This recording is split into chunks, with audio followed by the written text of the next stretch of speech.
ഭൂമി തരം മാറ്റലിനുള്ള ഫീസിൽ സംസ്ഥാന സർക്കാരിന് ആശ്വാസം. ഫീസ് തീരുമാനിച്ച സംസ്ഥാന സർക്കാർ ഉത്തരവ് സുപ്രീം കോടതി ശരിവച്ചു. അധിക ഭൂമിയുടെ 10% ഫീസ് അടച്ചാൽ മതിയെന്ന ഹൈക്കോടതി ഉത്തരവ് റദ്ദാക്കി. തരം മാറ്റുന്ന മുഴുവൻ സ്ഥലത്തിന്റെയും ഫീസ് അടയ്ക്കണമെന്നും സുപ്രീം കോടതി നിർദ്ദേശിച്ചു. ധനസുമോദ് വിവരങ്ങളുമായി. ധനസുമോദ്, എന്താണ് സുപ്രീം കോടതിയുടെ തീരുമാനം? നിഷാദ്, നെൽവയൽ തണ്ണീർത്തട നിയമം അനുസരിച്ച് 25 സെന്റ് ഭൂമി വരെ തരം മാറ്റുന്നത് സൗജന്യമാക്കിയ ഉത്തരവാണ് സുപ്രീം കോടതി ശരിവച്ചിരിക്കുന്നത്. 25 സെന്റിൽ കൂടുതൽ ഭൂമി തരം മാറ്റേണ്ടവർ ആകെ ഭൂമിയുടെ ന്യായവിലയുടെ 10% ഫീസ് സർക്കാരിന് നൽകണം.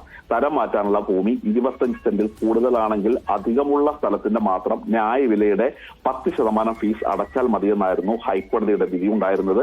ഈ ഉത്തരവാണ് ഇപ്പോൾ സുപ്രീം കോടതി റദ്ദാക്കിയിരിക്കുന്നത്. അങ്ങനെയാണ് ഇപ്പോൾ സംസ്ഥാന സർക്കാരിനെ ഒരു ആശ്വാസമായിട്ടുള്ള വിധി സുപ്രീം കോടതിയിൽ നിന്ന് ഉണ്ടായിരിക്കുന്നത്.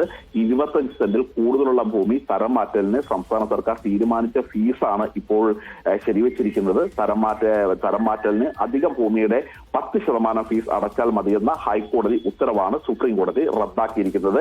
ജസ്റ്റിസ് വിക്രംനാഥ് അധ്യക്ഷനായ ബെഞ്ചിന്റേതാണ് ഈ തീരുമാനം.